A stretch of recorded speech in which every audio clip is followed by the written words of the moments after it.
Frédéric François a signé au Prud'homme, le chanteur profite très nombreux fans depuis des années. Le prochain chapitre s'ouvrira au tribunal. Frédéric François, qui a fait un ménage phénoménal sans aucune raison apparente dans son entourage professionnel à la fin 2022, va devoir rendre des comptes à l'une des 15 personnes ainsi congédiées.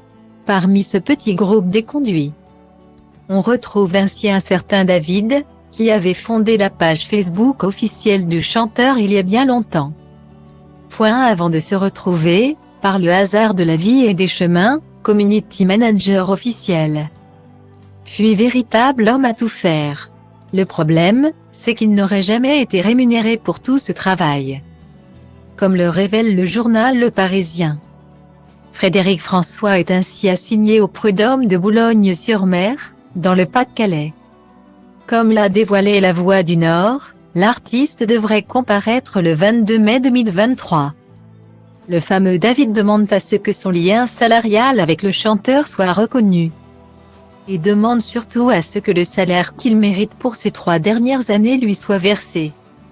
Il souhaite que ce lien soit requalifié en contrat de travail. Son avocate, Maître Tiffaine Ozière, a par ailleurs déposé une plainte au pénal pour travail dissimulé. Mon rôle n'était pas clair, explique David. Mais j'étais sur tous les fronts. Tout le monde me connaissait.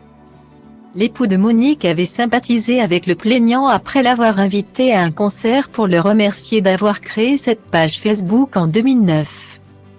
Suivi par près de 400 000 personnes.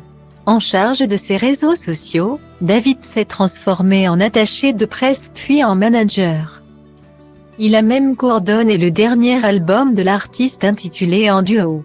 Il serait une quinzaine. Comme lui, à avoir épaulé Frédéric François ces dernières années sans que les choses ne soient rendues officielles.